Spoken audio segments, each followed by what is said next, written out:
L'appartement n'est plus disponible.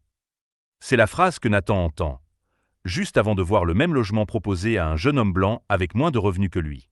Humilié, il s'éloigne sans savoir que ce refus va changer sa vie.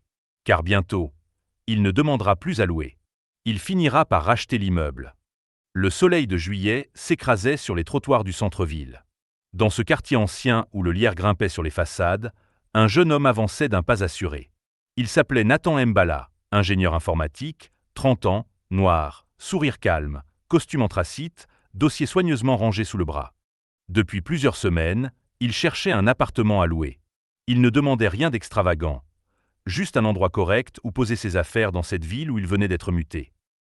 Nathan poussa la porte de l'agence Belle-Pierre Immobilier. Une clochette tinta. La secrétaire leva à peine les yeux, mais un homme entra derrière Nathan. Blanc, casquette vissée sur la tête. « Bonjour », dit Nathan poliment, « j'avais rendez-vous pour l'appartement du 4e étage, rue d'Harmonie. » La secrétaire feuilleta un carnet, puis afficha un sourire mécanique. « Ah, oui. Mais je suis désolé. Le logement vient d'être attribué. » Nathan recula, surpris. Pourtant j'avais un rendez-vous confirmé. « Oui, mais monsieur, voilà. » Il fut bientôt interrompu. Le jeune homme blanc derrière lui lança. « Eh, je suis là pour visiter un studio pas cher dans le coin. C'est vous ?» La secrétaire se leva, soudain bien plus dynamique. « Oui. Venez, suivez-moi. On a justement celui du 4e étage rue d'Harmonie. » Libre immédiatement. Nathan se figea. « Libre ?» On venait de lui dire l'inverse. « Excusez-moi, » dit-il en essayant de rester calme. « Vous venez de dire qu'il n'était plus disponible. » La secrétaire fronça les sourcils, presque agacée. « Oui, mais nous pensons qu'il ne correspond pas vraiment à votre profil. » Nathan, stupéfait, montra ses documents. Contrat CDI, salaire confortable, référence irréprochable. « Je gagne très bien ma vie. Je vous assure qu'il convient. » Désolé. Décision finale. Et elle quitta le comptoir, laissant Nathan glacé, tandis que le jeune homme blanc, pas plus de 20 ans, suivait la secrétaire sans même comprendre ce qui se passait. Sur le trottoir, Nathan inspira profondément. Il n'allait pas se mettre à crier. Mais quelque chose s'était fissuré. Il croisa le jeune homme blanc devant l'immeuble. « C'est toi qui voulais le 4e ? » ?»« Oui. Moi aussi. Ils m'ont dit qu'il n'était plus disponible. »« Ah, bizarre. Ils me l'ont proposé direct, sans même voir mes papiers. »« Tu travailles ? » ?»« Non. Je suis au chômage. Mais ils ont dit que c'était pas grave. » La douleur dans la poitrine de Nathan devint brûlante. Il sourit malgré tout. « Bonne chance à toi. » Mais dans sa tête, une graine venait d'être plantée. Quelques jours plus tard, dans un café lumineux, Nathan rencontra Madame Léonie Béral, une notaire âgée. Elle avait travaillé avec son père autrefois. Elle s'exclama, joyeuse. « Alors, le voyageur international est enfin revenu. Comment puis-je t'aider ?» Il lui raconta l'histoire. L'injustice. L'humiliation. Elle resta silencieuse, l'air contrarié. Puis elle eut un petit sourire. « Nathan, je vais te dire quelque chose. Quand on te ferme une porte, ce n'est pas toujours pour t'empêcher de rentrer. Parfois, c'est pour te pousser à acheter la maison entière. » Il rit, croyant à une blague. Mais elle reprit, sérieuse. « Et si je te disais que l'immeuble en question est en vente ?» Le cœur de Nathan rata un battement. « En vente ? Oui. Le propriétaire est endetté. » « Et combien ?» Elle lui donna un chiffre. Élevé, mais pas inaccessible pour lui, surtout avec ses économies et quelques investisseurs de confiance. Cette nuit-là, Nathan réfléchit. Longtemps. Il revit la scène. La secrétaire. Son refus. Le traitement injuste. Et il décida, il allait acheter l'immeuble. Les semaines suivantes furent pleines de démarches, d'allers-retours, de signatures, de réunions.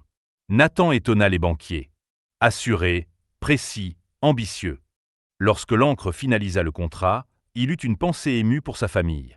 Il venait d'acquérir un immeuble entier dans cette ville qu'il avait accueilli avec méfiance. Il en devint officiellement le propriétaire. Premier changement, il remercia l'agence Belle-Pierre Immobilier. Poliment, mais fermement. Puis, il nomma une agence plus moderne et surtout plus juste. Quelques jours plus tard, il revint devant l'immeuble, carnet à la main. La même secrétaire le vit passer et se figea, incrédule. Son visage se décomposa. « Vous êtes… » « Le propriétaire, oui. » Elle balbutia, rouge. Nous avons peut-être été un peu trop injustes, oui. Il sourit. Mais ne vous inquiétiez pas. Je n'ai aucune animosité. Je change simplement de gestionnaire. Elle baissa les yeux. Le message était clair. Quand l'agence précédente contacta le jeune homme blanc pour finaliser la location, on lui expliqua que les conditions de gestion avaient changé. Il devrait désormais fournir des garanties légales. Il n'en avait aucune. Le logement lui fut finalement refusé. Mais Nathan retrouva ce jeune homme par hasard et lui proposa. « Si tu veux toujours le logement, je peux te le louer. À une condition, trouver un emploi ou un garant solide. J'ai justement une promesse d'embauche. Alors c'est parfait. Tu pourras l'avoir. » Et il lui loua. Sans discrimination. Car ce n'était pas une histoire de couleur, mais de justice. Un mois plus tard, Nathan invita de jeunes locataires noirs, blancs, métis, arabes, asiatiques. Tous acceptés selon leurs ressources, non leur apparence. Il traversa le hall rénové. Il se sentait bien, à sa place. Dans ce même hall où on lui avait refusé le simple droit de vivre. Une femme l'approcha, essoufflée. La mère d'un des locataires. « Merci. Pourquoi ? Pour donner une chance à mon fils quand personne ne voulait. » Il sourit. « On mérite tous un foyer. » Elle sourit à son tour. Nathan n'avait jamais cherché à se venger. Il avait simplement transformé une injustice en victoire. Une humiliation en opportunité. Une porte fermée, en immeuble entier. Après la signature de l'acquisition, Nathan passa souvent voir Madame Léonie Béral.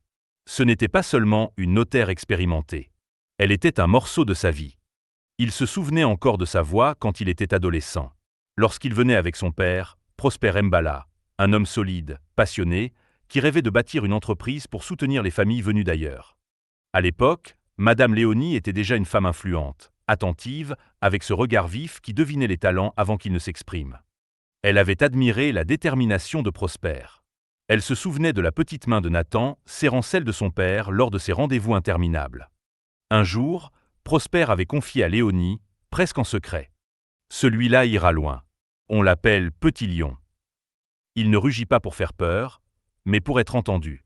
Après le décès de Prosper, parti trop tôt, Nathan s'était éloigné. Mais Léonie, elle, avait gardé un œil discret sur lui. Elle savait ce qu'il était devenu, un homme droit, un bâtisseur silencieux. Ce lien n'était donc pas né le jour de l'injustice. Il existait, sous la cendre d'un passé digne. Un soir, Nathan rendit visite à Léonie dans sa maison à Colombage. Les murs étaient décorés de photos anciennes, balles de charité, conférences et portraits de famille qu'elle avait accompagnés.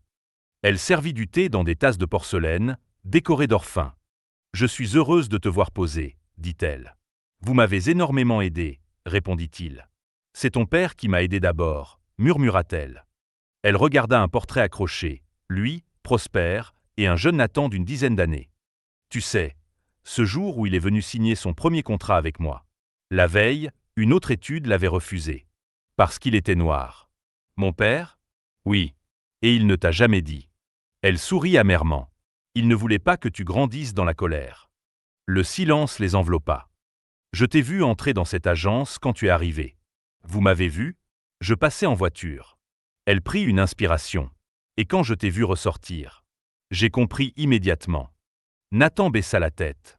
Il ressentit à nouveau le poids de ce refus, mais cette fois, il comprenait mieux.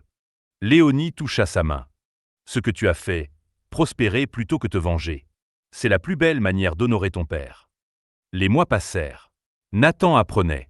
Surtout, la gestion, la fiscalité, les droits locatifs, les rénovations. Et chaque fois qu'il doutait, il appelait Léonie. Elle répondait toujours, avec bienveillance. Ne laisse jamais quelqu'un te dire que tu es à ta place. Ou non. C'est toi qui définis ta place. Parfois, ils dînaient ensemble. Elle racontait ses années d'études, les difficultés d'être une femme dans un milieu fermé. Elle aussi avait subi l'injustice. Une forme de complicité tendre était née. Presque familiale. Une relation tissée de respect, de mémoire et d'admiration. Un soir, une nouvelle idée germa. « Tu devrais créer quelque chose, » dit Léonie. Quelque chose, une structure, une fondation, pour aider ceux qui, comme toi autrefois, se voient fermer des portes. Pour les aider à les ouvrir, mieux, pour leur apprendre à en construire d'autres. Cette idée ne le quittait plus. Quelques semaines plus tard, il lança Projet Héritage, un programme d'accompagnement pour les jeunes issus de minorités cherchant à accéder au logement, à l'entrepreneuriat immobilier ou même à leur première propriété. Léonie en devint marraine. Elle en avait les larmes aux yeux le jour du lancement public. « Ton père serait fier », murmura-t-elle. 1 an plus tard, l'agence Belle-Pierre Immobilier ferma. Plus personne ne lui faisait confiance. Les rumeurs sur leur discrimination s'étaient répandues. La secrétaire, celle qui avait refusé à Nathan l'appartement, chercha à le rencontrer. Elle demanda à parler avec lui. Il hésita, puis accepta. Elle entra dans son bureau, nerveuse. « Je voulais m'excuser. J'ai jugé sans savoir. Je n'ai pas été juste. Je devais le dire. » Elle s'attendait peut-être à être sermonnée. Mais Nathan répondit simplement. « Merci. » Elle inspira. « Est-ce que vous auriez du travail ?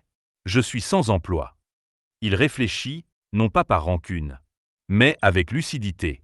« Je n'ai pas de poste pour toi ici. Mais je peux te recommander vers d'autres structures, si tu es prête à changer ta manière de voir les gens. » Elle hocha la tête, sincère. Il lui tendit contact et ressources. Sans haine, sans oubli, mais avec justice. Un matin, on appela Nathan. La voix était posée, mais grave. « Monsieur Mbala, Madame Béral est à l'hôpital. Elle souhaite vous voir. » Elle était affaiblie, mais son regard scintillait. « Petit lion. » Il serra sa main. « Ne t'inquiète pas. Tu sais, j'ai vécu assez longtemps pour voir des générations changer. Mais ce dont je suis la plus fière, ce n'est pas l'immeuble, ni la fondation, c'est ce que tu deviens. Vous restez avec moi, murmura-t-il. Elle sourit. Je resterai dans ce que tu transmets. Elle ferma les yeux et partit doucement, comme une bougie qui s'éteint, en laissant une chaleur durable. Nathan pleura. Longtemps. Mais ses larmes n'étaient pas celles de la défaite. Elles étaient celles d'un héritage qui passe. En son honneur, il donna son nom à une salle d'accueil au sein du projet Héritage, salle Léonie Béral, là où l'on ouvre les portes.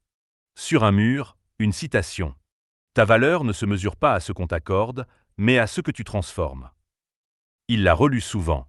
Chaque fois, il se souvenait. Du premier refus, de la colère, de la décision, de Léonie, de son père, et du chemin parcouru. Avec le temps, l'immeuble devint bien plus qu'un simple investissement. Il symbolisait une revanche silencieuse, construite non pas sur la colère, mais sur la dignité, la persévérance et la connaissance. Grâce à sa gestion juste et humaine, Nathan transforma un lieu de rejet en un foyer d'opportunité pour ceux à qui l'on fermait trop souvent les portes. Les couloirs autrefois froids et silencieux se remplirent de rires, de partage, de nouvelles histoires. L'injustice qui l'avait humilié au départ se dissipa, remplacée par une vérité lumineuse. La valeur d'un être humain ne se mesure ni à sa couleur de peau, ni aux préjugés des autres, mais à sa force intérieure et à sa détermination. Nathan ne chercha jamais à écraser ceux qui l'avaient rabaissé. Il préféra leur montrer, avec élégance, qu'il est possible de répondre à la discrimination par l'élévation. Parce qu'au final, la plus grande victoire n'est jamais d'humilier l'adversaire, mais de grandir au-delà de ce qu'il jugeait impossible. Et ainsi, l'histoire de Nathan se transmit, comme une lumière, à ceux qui traversent encore les mêmes épreuves. Elle rappelle que, malgré les portes qui se ferment injustement, il existe toujours une autre voie. Plus difficile peut-être, mais capable de transformer l'humiliation en héritage, la douleur en puissance et les injustices en victoire. Certaines rencontres changent une destinée. Mais les injustices, elles, ne nous définissent que si nous renonçons. Transforme ta douleur en vision, ton histoire en force et ton succès en transmission. Le plus grand pouvoir n'est pas de posséder, mais de faire grandir les autres. Si cette histoire vous a touché, abonnez-vous à la chaîne. Laissez un commentaire pour partager votre avis. Mettez votre like sur la vidéo pour soutenir notre travail.